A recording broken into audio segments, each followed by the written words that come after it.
Right, this was supposed to be a part 2 on how my dad died, but I'm fucking livid. So everyone knows that the COVID pandemic was 4 years ago, right? You want to hear something fucking wild? And then I'll go to my dad. 4 years ago, I, got unemployment. I got the stimulus checks. And then when I got my job at Five Below, I stopped my unemployment because I don't want to fuck with the government, because the government could put you in jail for dumbass reasons. But if the president, like Trump or Biden, did the exact same thing, they get off scot-free. Or if it was like a doctor, they get off scot-free. But, mind you, I don't have the thing on me, but March 22nd, 2020, I got a threatening thing from state of Michigan saying that I owe money, or I didn't let them know about the claim, when it's literally, remember this, literally on my fucking taxes that I did not pick up the second wave of unemployment or the second stimulus check either. I literally was working at Five Below and I said, nope, I'm not fucking with the government. I was already scared. Not to mention, I don't care if I snitch anyone out. I was told by my former OBGYN, who's going to be facing prison time, that I should be able to unemployment because she did. And at the time, I didn't think. And I thought she meant, you can, sign up for, the stimulus checks even if you're working. And I didn't know because I'm stupid, like my mom said. And I literally just hate living with her. But yeah, they told me that March 22nd, 2020, that I failed to report my unemployment. I haven't got unemployment for 4 years.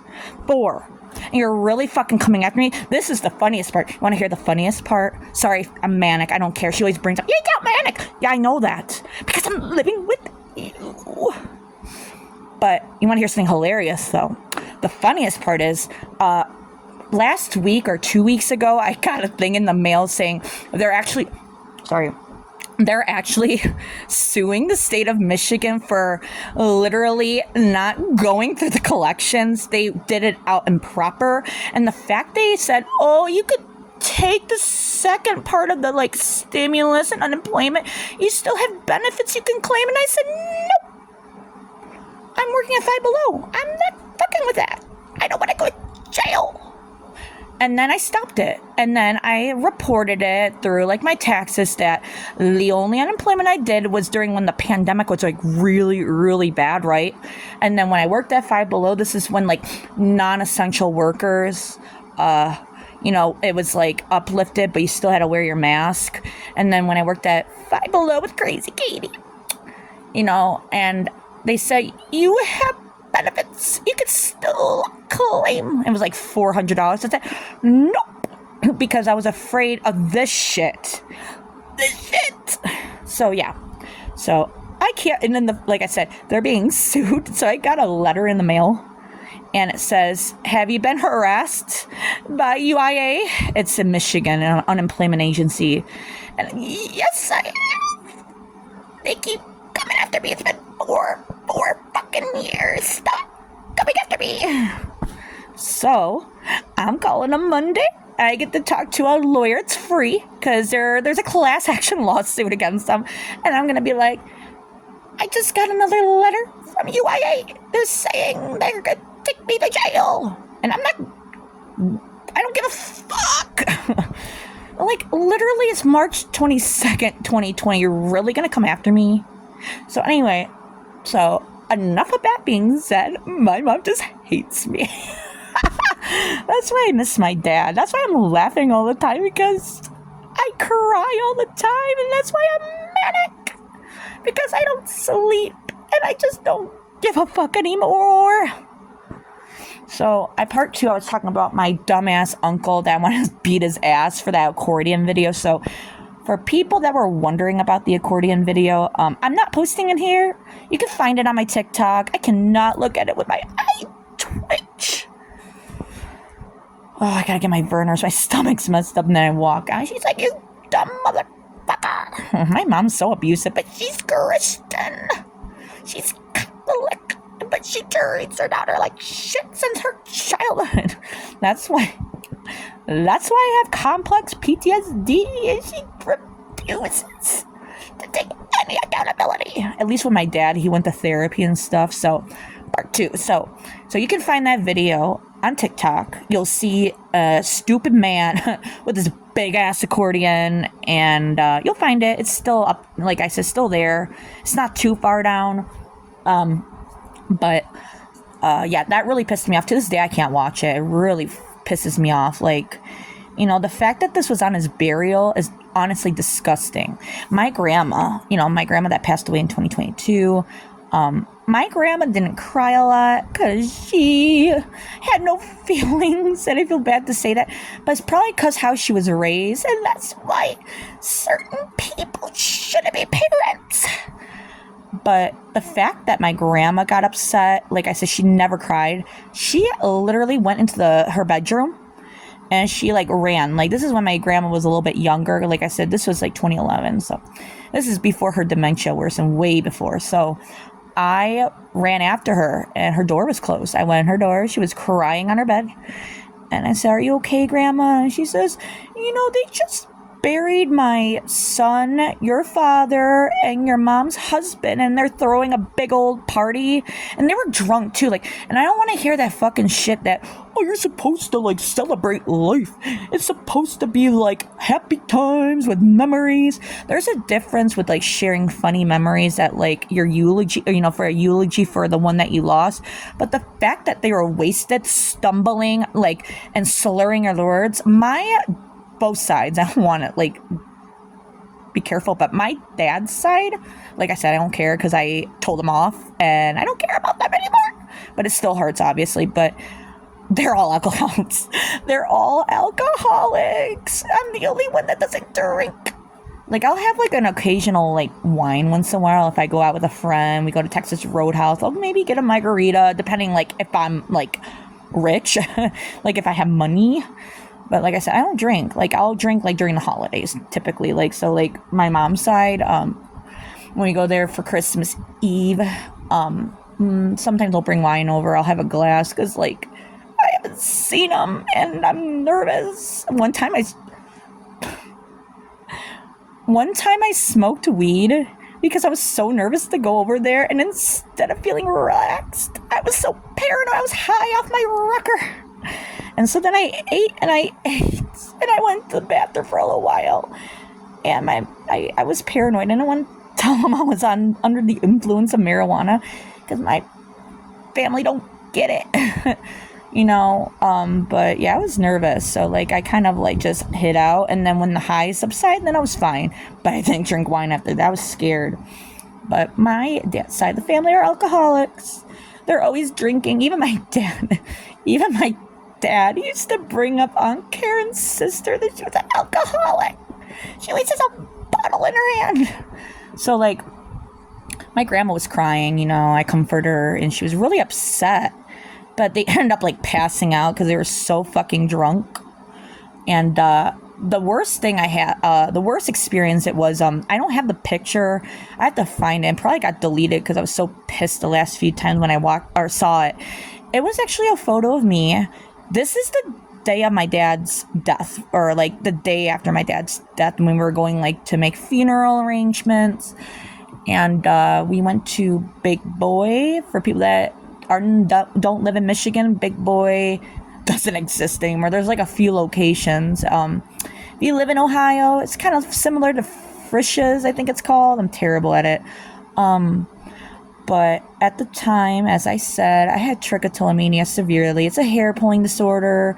It's a BFRB, which stands for body focused repetitive behaviors. It's similar to like biting your nails or like skin picking. See, all my family are nail biters. I got the intense BFRB. I pull my hair out. So as you can tell, these are fake. I had them for a while. I had my eyebrows back for like a week, and then I lost them because of Kathleen from Kroger. She was terrible to work with. But anyway, there was a picture of me, and this is when I was like skinnier. I'm not skinny anymore, but I love my body for who I am.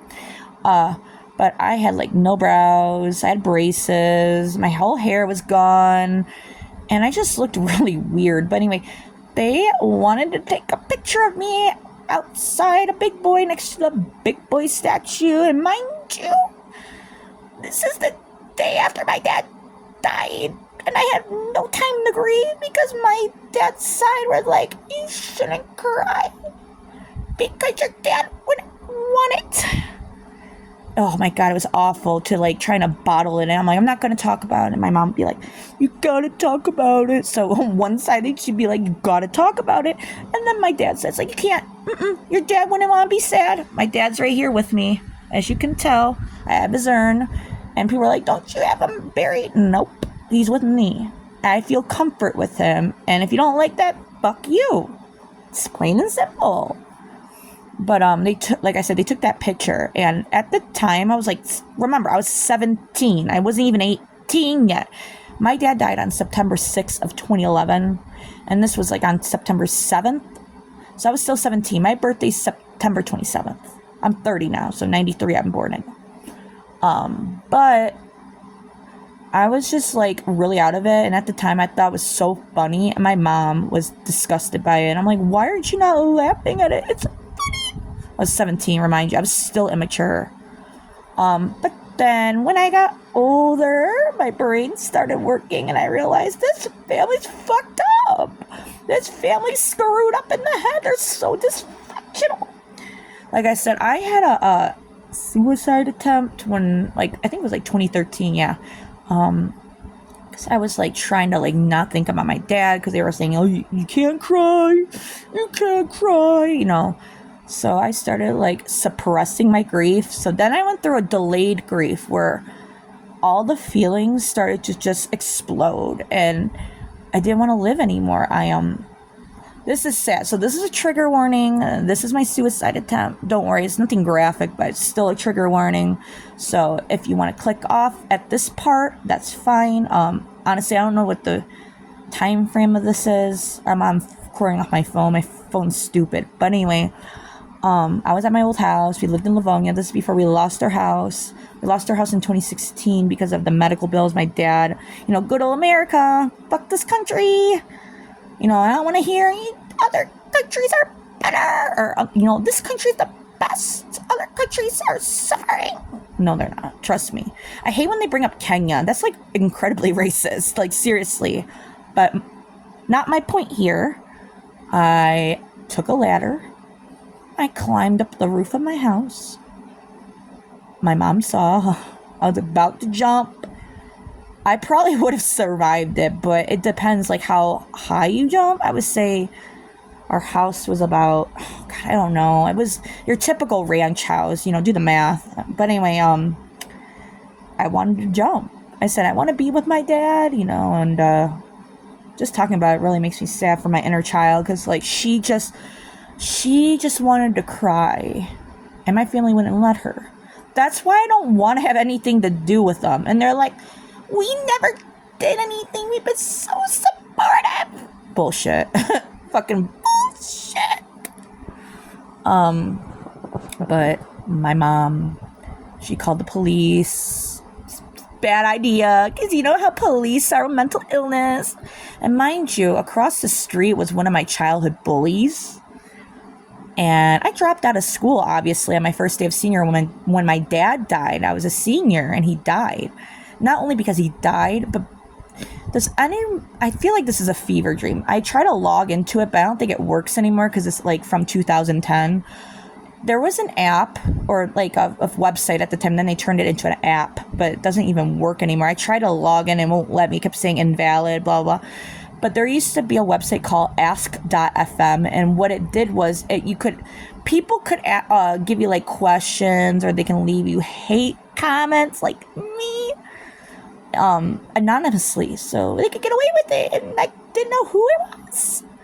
Honestly, I'm glad they shut it down, because there was so much cyberbullying. Like, there were so many people that I knew that were like severely cyberbullied on that app because it was anonymous. They're too much of a pussy to say it with their full name, because I would have gone over there and beat their ass.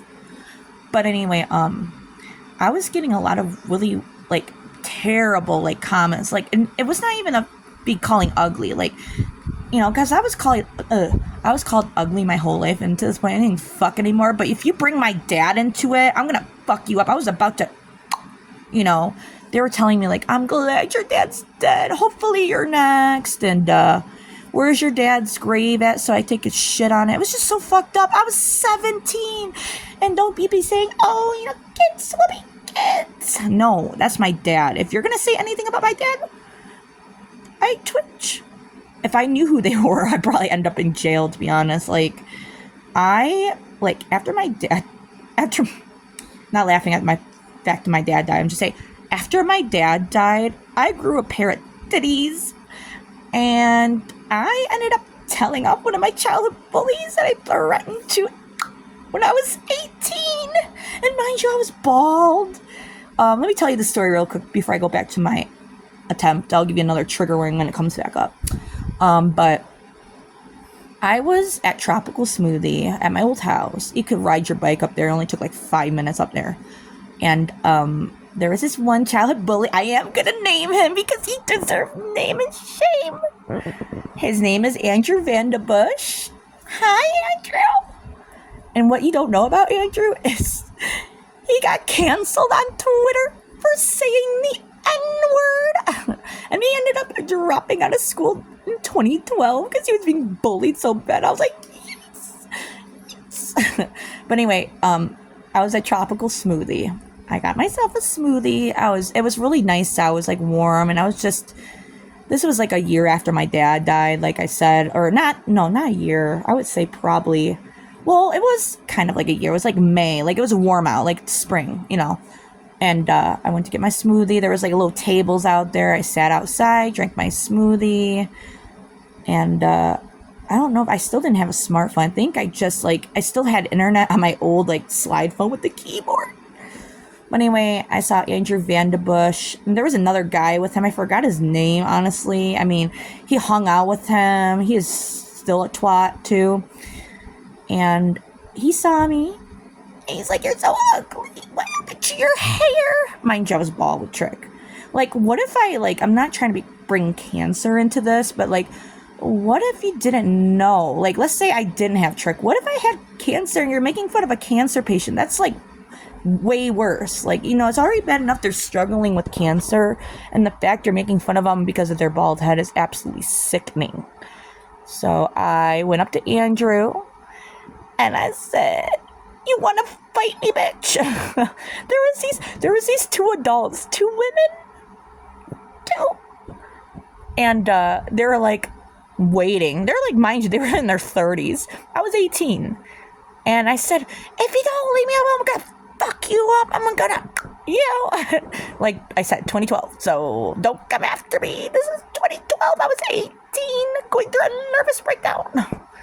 So I told him off, and he got really scared. He was a pussy, and he took off because I was running after him, and he was on foot, and I was running, and he almost didn't make it. And then I said, "Go away." And then he took off. I never saw him again. And then I only heard about the Twitter incident because it was on Tumblr. You can't find it anymore. It's I went to Wayback Machine. It did happen. If you ask people from Franklin for their between 2011 to 2013, they'll tell you that it existed. So these two women were like, yes, go. You did it. I'm so proud of you. And I said, I'm sorry, I didn't mean to, threaten him. They said, no, honestly, they should have died that day. Oh, my God, it was so funny. But anyway, so back to my suicide attempt, trigger warning. Like I said, there was a bully outside, a child bully. She was such a bitch to me.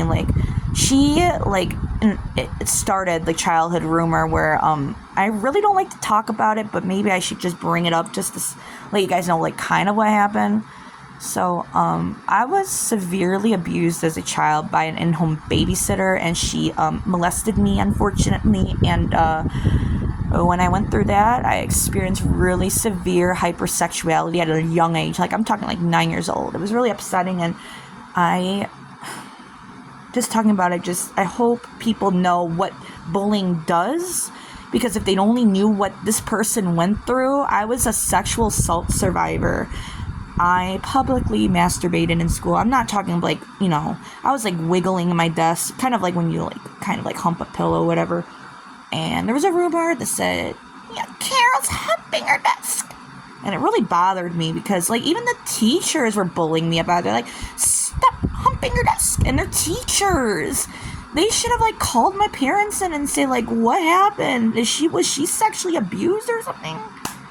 But yeah, so I tried to jump, but the police came, Livonia police, and they said, we're taking you to the psychiatric ward. This is like I've been in the psychiatric ward as an adolescent like twice. Mind you, I'm like 19 or 20 around this time. So it was involuntary. It was traumatizing. And the fact that they took me I get that it's protocol by like handcuffing me, but I didn't even have a weapon on me. I was trying to jump and break my neck. But the most embarrassing part was I was crying. All the snot was coming out of my nose. Mind you, they didn't cuff like from the front. They cuffed me behind like a fucking criminal.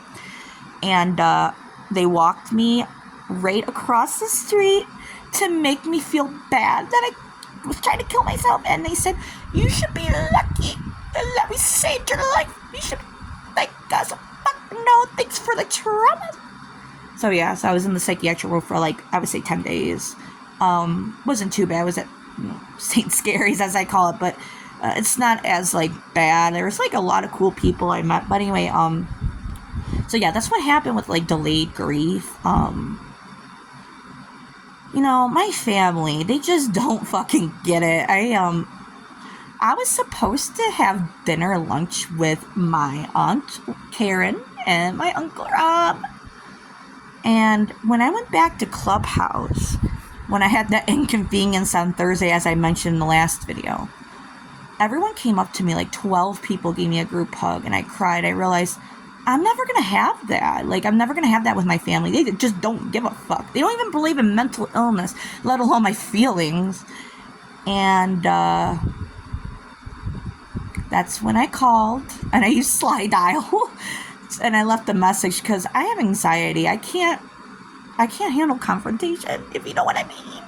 Because I grew up in an abusive household with my mom.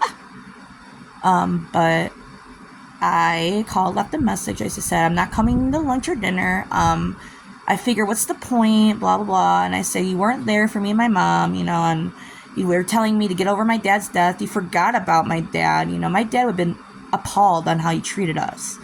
I'm proud of who I am, who I became. I came a long ways.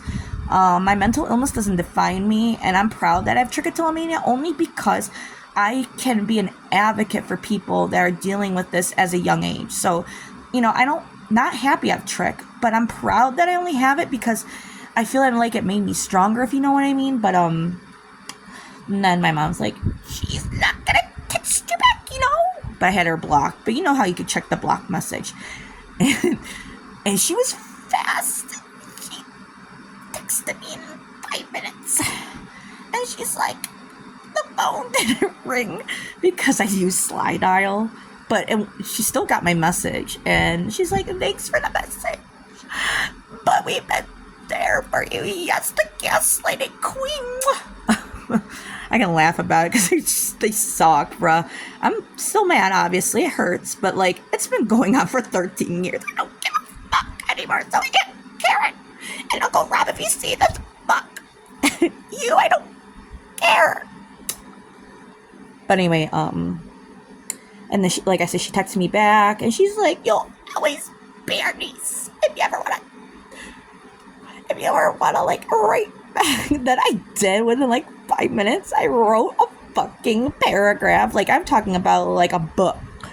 And I told her off. I just says, I have an uncle. He's a dick. His name is, I don't even want to call him uncle. I'm just going to call him Tom. Hi, Tommy. You were such a dick to me as a 5-year-old. You were so mean to me for what? Because I had feelings. I cried a lot as a kid. I had feelings, Tommy. You should. You have no. You're cold as ice. Just like the lyric from Paula. He's as cold as ice. That's for you, Tommy. But anyway, he was always mean to me, and I said something like, he's been an asshole to me. He's always been a dick to me as a child. He's the worst out of all of you. And she never texted back when she's like, well, you'll always be our niece. Not after that. And I said, you have a drinking problem. I didn't hold back, guys. I didn't hold back. You know, like if my dad was alive, I don't know if it would have been the same. I only think it would have been okay because he was alive, because he was, obviously, part of the family. They, you know how in-laws are. They don't consider you part of the family. Like, fuck you, So I told him off. I checked my block messages. They never wrote me back. So long for, messaging me. Which I'm glad I told him, I don't want you contacting me. I literally said that on the voice message. And then when I sent that message, she didn't text me again. Because I check my block message almost every day just to see. Because I know sometimes she'll take like, her eyes are like, her blood pressure went up like this. I just want to see her face. I was tempted to text, hey, Aunt Karen, can you read that again? And just send me a video of your face. Like I said, I have no, I don't talk to my cousins. One of my cousins, I'm not going to name because, he probably knows who I'm talking about, but he, was my best friend growing up, but I feel like he had a lot on eggshells with her. But I'm not going to say his name because I don't want him getting in trouble or, getting raked over the coals, because I think one of these days he's just going to break silence. I'm sorry, but the Redlands are a cult. That's my last name, so I can say it. I really don't care. If I could change my last name, I would. But, so this is part 2. I know I kind of rambled, but, part 3 we'll talk about, how I healed. I went through, grieving, classes, which honestly didn't help, but I just might squeeze it in here so I don't have to do, 3 parts. My phone can't keep up, so I'm just gonna say, when I healed, I went to Clubhouse, like I said. I didn't want to be there, but then I went, and I remember Annette and Joy, believe it or not. Joy! High heels, Joy! They helped me grieve in a healthy way. They got a balloon. Yes, I know balloons are bad for the environment. This is, mind you, 2013. I was still, a teenager. I was 20. I was still not even 21. I mean, I consider myself immature, because I was I think, honestly, the age should be 21 for an adult. It shouldn't even be 18. That's fucking weird, because the pedophiles are yes, they're 18, But anyway, that's a different story. But, I said goodbye to my dad. I apologized for things I felt like I needed to do. And then Annette and Joy took me outside, and then they hugged me. I remember that was really cool about it, because I was really having a hard time at Clubhouse, because I was afraid I was going to go back to the psychiatric ward, because it was traumatizing. Because, I felt like I didn't need to be there for 10 days. I didn't kill myself technically. I was just fed up. But I was showing such strides at the psych ward. Even the therapist there, social worker there's she doesn't need to be there. But you know how the doctors are. They're we gotta milk the insurance. Bills, health care. But yeah. So after I did that, I started just to heal. I used to make vines about it a little bit. And then I hung out with Jean a lot. She really helped me with that. Like I said, I went through grieving class. It didn't seem to help me, but the only thing I got out of it is it's okay to cry. Don't let anyone tell you to cry. So if you lost a parent, doesn't matter what age you are, but especially if you're a minor, don't listen to your family. You can take it from me. I'll be your mom or your aunt. Cry. Don't hold back. Seriously, that's the worst you can do. And I wish like I said, if I was 7, or if I could, travel back in time and see my 17-year-old self holding it in, I say cry. Don't fuck the family. Literally, fuck them. They're dysfunctional. I get that some people grieve differently, but the fact that they were trying to tell me to get over it isn't healthy. That's why my dad and I didn't really get along for a while, because he didn't understand anxiety. But then, like I said, my dad loved me. He did. He actually went to family therapy I told him about the babysitter abuse. I never told him about the sexual abuse because I wasn't ready. I told my mom about it, though. But I begged her not to tell my dad because I wanted to be the one when I'm ready. But I did tell him at the therapy only about the, like, a physical and emotional abuse because I shouldn't feel like this about my dad, but I was afraid that he wouldn't believe me. But I knew he would. But I remember when I told him about, I don't care if I say her name, I don't give a fuck. Kim Jones, you're watching this, you abuse me, motherfucker. You should even be working at a chronically ill kids rehabilitation center. What the fuck? It's in Livonia too. But anyway, when he found out about it, he literally took his keys. He's like, let's go, we're gonna kill her. I'm like, no, you have cancer. I don't want him in jail. I didn't want him to risk his life for me. I mean, I appreciate it, but he had cancer. He was already sick. I didn't want to stress him out more, but I remembered he got on the ground, and I just saw him sob. It was really upsetting, but like I said, I love my dad. Like, even though we had fights, Dad, but I love you, Dad. Like, I miss him every day. And I just saw a thing the other day on Facebook about grieving. They said just because you don't talk about your dad every day doesn't mean you don't miss him. It means I miss him more, but I just try not to talk about it every day because I adjusted to it, unfortunately. You'll never, ever, ever get over it. Let alone one fucking day like the Runlands day. You gotta get over it. The stupid accordion. I still, like I said, I can't watch that. But anyway, I'm gonna end this video by, like, like I said, if you ever need to, like, leave a comment, or you feel like you're alone, please, even though I don't go on YouTube much, I periodically check my videos. So, like, if you feel like your family just doesn't fucking get it, write me. I'll respond to you because I get it. In-laws are toxic. I know there's some people that are blessed with in-laws, which I'm happy for them. But unfortunately, not me. And, like I said, I want to bring my mom's side.